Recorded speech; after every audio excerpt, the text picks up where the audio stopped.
Good morning, students. Our today's topic is salts. Salt is a product of the reaction when a metal reacts with an acid.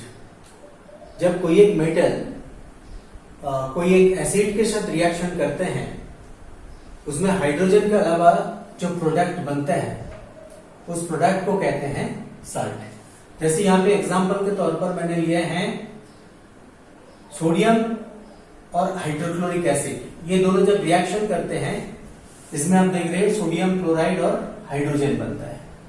तो hydrogen ये gas है, ये salt नहीं है। Hydrogen के अलावा जो प्रोडक्ट बनता है NaCl, ये एक साल्ट हो जाएगा। ओके, सिमिलरली सेकेंड एग्जांपल देखो, मैग्नीशियम जब H2SO4 मीन्स सल्फ्यूरिक एसिड के साथ रिएक्शन करते हैं, उस time MgSO4 means magnesium sulphate बनता है, ये एक साल्ट है और उसके साथ साथ हाइड्रोजन गैस प्रोड्यूस होता है। पोटेशियम जब नाइट्रिक एसिड के साथ रिएक्शन करते हैं, उस टाइम पोटेशियम नाइट्रेट ये साल्ट बनता है और उसके साथ साथ हाइड्रोजन बनता है। इसलिए ये डेफिनेशन दिया गया है, जब कोई मेटल कोई एक एसिड के साथ रिएक्शन करते हैं, उस टाइम जो प्रोडक्ट बनता है उस टाइम हाइड्रोजन के अलावा जो प्रोडक्ट होता है उसी को हम साल्ट कहते हैं। तो यहाँ पे आप देख रहे हो, ये क्लोराइड साल्ट, ये सल्फेट साल्ट और ये नाइट्रेट साल्ट। ओके, तो ये जो डिफरेंट टाइप्स ऑफ साल्ट्स बन रहे हैं वो डिपेंड करते हैं यहाँ पे एसिड कौन सा लिया है। ओके, तो यहाँ पे जो एसिड लेते हैं उस हिसाब से यहाँ पे क्लोराइड, सल्फेट और नाइट्रेट साल्ट्स बनेगा। और ये जो साल्ट्स है, ये साल्ट्स एसिड और बेस का रिएक्शन से भी बन सकते हैं, जिसको हम न्यूट्रलाइजेशन रिएक्शन भी बोल सकते हैं।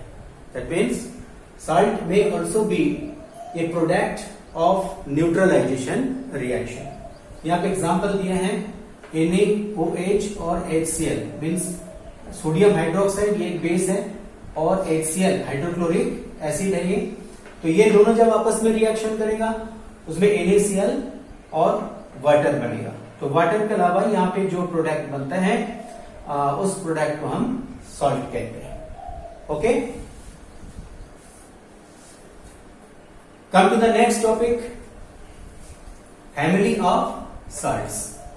फैमिली ऑफ साल्ट्स, इनका डेफिनेशन हम कैसे दे सकते हैं? देखो, the salts having the same positive और negative ions are said to belong to the family of salts. इसका मतलब कोई एक यहाँ पे एक नहीं होगा, एक से ज्यादा साल्ट्स अगर होते हैं तो वहां पे कौन सा आयन कॉमन है वो हम देखते हैं। ओके, पॉजिटिव आयन कॉमन है या नेगेटिव आयन कॉमन है। जो कॉमन आयन होगा उसके आधार पर हम उसका जो फैमिली है उस फैमिली में हम उसको डिवाइड करेंगे। ओके, दो एग्जाम्पल दिए हैं, इन दोनों एग्जाम्पल से ये पॉइंट क्लियर हो जाएगा। देखो यहाँ पे KCl means potassium chloride, KNO3 potassium nitrate और K2SO4 पोटेशियम सल्फेट, ये तीनों साल्ट लिया है। तीनों साल्ट में अगर देखोगे कॉमन कौन सा पार्ट है? पोटेशियमिक पार्ट जो है ये कॉमन है। इनको अगर आयनाइज किया जाए तो हर केस में K+ आयन प्रोड्यूस होता है, और इसलिए इन तीनों का जो ग्रुप है या फैमिली है, इनको हम क्या बोलेंगे? पोटेशियमिक साल्ट। ओके, या इस फैमिली का नाम पोटेशियमिक साल्ट्स हो जाएगा। ओके, और एक एग्जांपल दिया है जहां पर नेगेटिव आयंस के आधार पर इनका फैमिली का नाम दिया है। यहां पे देखो NaCl मीन सोडियम क्लोराइड जो कॉमन साल्ट होता है, MgCl2 मैग्नीशियम क्लोराइड और एल्यूमिनियम क्लोराइड KlCl3, ये तीनों साल्ट लिया है। तो तीनों साल्ट में अब देखोगे यहाँ पे Cl- आयन कॉमन होता है। अगर इनको आयनाइज किया जाए तो Cl-, MgCl2 से Cl- और AlCl3 से भी Cl- आयन प्रोड्यूस होगा। तो यहाँ पे जब नेगेटिव आयंस कॉमन है तो नेगेटिव आयंस के रूप में यहाँ पे क्लोराइड आयन है, और इसलिए इस फैमिली का नाम हो जाएगा क्लोराइड साल्ट्स या family of chloride salts. Okay, understand? Our next topic is the pH of salt solution. तो pH वैल्यूज आप जानते हो, उससे कोई एक सॉल्यूशन एसिडिक है, बेसिक है या न्यूट्रल है, उनके बारे में पता चलता है। और यहाँ पे जो साल्ट्स है, डिफरेंट टाइप्स ऑफ साल्ट्स अभी समझाया आपको। तो सॉल्ट को जब पानी में घोलते हैं तो भी इस टाइप का डिफरेंट नेचर देते हैं। कोई कोई सॉल्ट सॉल्यूशन एसिडिक होते हैं, कोई कोई सॉल्ट सॉल्यूशन बेसिक होते हैं और कोई कोई सॉल्ट सॉल्यूशन न्यूट्रल होता है। तो यहां पे एक एग्जांपल दिया है, जैसे NaCl जब सॉलिड कंडीशन में रहते हैं तो उसका नेचर न्यूट्रल होगा, और जब उसमें पानी डालोगे मीन्स NaCl सॉल्यूशन अब बनाओगे उस टाइम भी न्यूट्रल रहते हैं। और इसलिए NaCl सॉल्यूशन उसका pH वैल्यू ये 7 आप ऑब्जर्व कर सकते हो, और इसलिए हम इसको न्यूट्रल साल्ट कहते हैं। NaCl ये एक न्यूट्रल साल्ट है। Similarly NH4Cl ammonium chloride solution, इनका जब pH हम देखते हैं, pH वैल्यू 6 होता है, और इसलिए ये एसिडिक साल्ट हो जाएगा। ओके, क्योंकि अब जानते हो 0 to 7 के बीच में अगर pH वैल्यू है तो वो एसिडिक होता है। और Na2CO3 solution, sodium carbonate solution, अगर सॉलिड कंडीशन में इसका pH आप देखोगे, pH पेपर लगा के, तो वो उसमें देखोगे न्यूट्रल वैल्यू देते हैं ये। लेकिन जब इसके साथ पानी मिला देते हैं, पानी में घोलते हैं, पानी में घोलते ही बेसिक नेचर आ जाता है, और उस टाइम इसका pH वैल्यू 9 देखने को मिलता है। ओके, तो इस टाइप का डिफरेंट सॉल्ट्स जब लेते हैं और उनको पानी में घोलते हैं, उनका डिफरेंट pH वैल्यूज होता है। कोई कोई न्यूट्रल सॉल्ट होता है, कोई कोई सॉल्ट एसिडिक होते हैं, कोई कोई सॉल्ट बेसिक होता है। अब समझना है ऐसा क्यों होता है।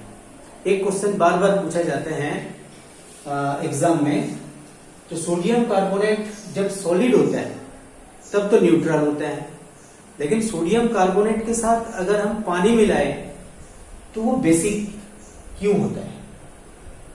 इस टाइप का क्वेश्चन पूछा जाता है। तो यहाँ पे ये जो तीनों पॉइंट्स है, तीनों पॉइंट्स को एग्जाम्पल से इस पॉइंट को क्लियर करने की कोशिश किया है मैंने। तो इस पॉइंट को आप समझ लो। फर्स्ट मैं Na2CO3 से स्टार्ट करता हूं। Na2CO3 sodium carbonate solid condition में क्या होता है, न्यूट्रल होता है, लेकिन इसके साथ पानी मिलाते ही क्या होता है, पानी मिलाते ही जो रिएक्शन होता है, उस रिएक्शन से सोडियम हाइड्रोक्साइड और कार्बोनिक एसिड बनता है। H2CO3 ये एक एसिड है, इसका नाम है कार्बोनिक एसिड। और NaOH ये सोडियम हाइड्रोक्साइड है, ये एक स्ट्रॉन्ग बेस है। और यहां पे देखो ये जो साइन है, ये रिवर्सिबल रिएक्शन का साइन है। रिवर्सिबल रिएक्शन होता है इसमें, जैसे यहाँ पे रिएक्टेंट से जैसे प्रोडक्ट बनता है, प्रोडक्ट से भी रिएक्टेंट बनता है, साइड बाय साइड इस रिएक्शन में चलता रहता है। लेकिन रिएक्शन मीडियम में देखो क्या बन रहे हैं, एक स्ट्रॉन्ग बेस बन रहे हैं और एक वीक एसिड बन रहे हैं। तो जो स्ट्रॉन्ग है उसका नेचर डोमिनेंट हो जाता है। ओके, और इसलिए Na2CO3 के साथ जब हम वाटर मिलाते हैं उसका नेचर बेसिक हो जाता है, क्योंकि यहाँ पे NaOH स्ट्रॉन्ग बेस बन रहे हैं और H2CO3 ये एक वीक एसिड है, और इसलिए स्ट्रॉन्ग बेसिक नेचर जो है इसका ही नेचर डोमिनेंट हो जाता है। ओके, नेक्स्ट देखो यहाँ पे NaCl और H2O, सोडियम क्लोराइड में जब वाटर मिलाते हैं, जो कॉमन साल्ट होता है, उससे क्या बनता है, सोडियम हाइड्रोक्साइड बनता है और HCl बनता है। NaOH एक स्ट्रॉन्ग बेस है और HCl ये स्ट्रॉन्ग एसिड है। तो स्ट्रॉन्ग बेस और स्ट्रॉन्ग एसिड ये बनने के लिए ये कोई किसी को डोमिनेंट उन्हें नहीं देते हैं, ठीक है ना। और इसलिए इनका जो मिक्सचर होते हैं NaOH और HCl, ये एक न्यूट्रल सॉल्यूशन ही देते हैं। और इसलिए देखो NaCl सॉल्यूशन जो होता है कॉमन साल्ट का सॉल्यूशन, ये न्यूट्रल सॉल्यूशन होता है। और इस टाइप का साल्ट जो है इसको हम न्यूट्रल साल्ट कहते हैं, और इसलिए इसका पीएच वैल्यू जो है 7 आता है। ओके, NaCl सॉल्यूशन का पीएच वैल्यू 7। सिमिलरली और एक साल्ट NH4Cl अमोनियम क्लोराइड लिया है। Ammonium chloride solution means ammonium chloride के साथ जब हम वाटर मिलाते हैं तो उसमें अमोनियम हाइड्रोक्साइड और हाइड्रोक्लोरिक एसिड बनता है। तो दोनों में से NH4OH ये वीक बेस है और HCl ये स्ट्रॉन्ग एसिड है। तो यहां पे एसिडिक प्रॉपर्टी स्ट्रॉन्गर है और इसलिए जो NH4Cl सॉल्यूशन है उनका नेचर एसिडिक हो जाता है, और इसलिए NH4Cl एसिडिक साल्ट होगा। और यहां पे देखो NH4Cl सॉल्यूशन, इनका पीएच वैल्यू कितने हैं? 6 है। दैट मीन्स एसिडिक पीएच है। ओके, तो ये जो पॉइंट्स हैं, इस पॉइंट्स को बहुत अच्छा से समझना, पेपर में बार बार क्वेश्चंस आता है ये हाइड्रोलाइसिस ऑफ साल्ट से। तो हाइड्रोलाइसिस ऑफ साल्ट यही है जब साल्ट वाटर के साथ रिएक्शन करते हैं, रिएक्शन करके एसिड और बेस बनाते हैं। इस रिएक्शन को ही हम हाइड्रोलाइसिस ऑफ साल्ट कहते हैं। Okay, thank you.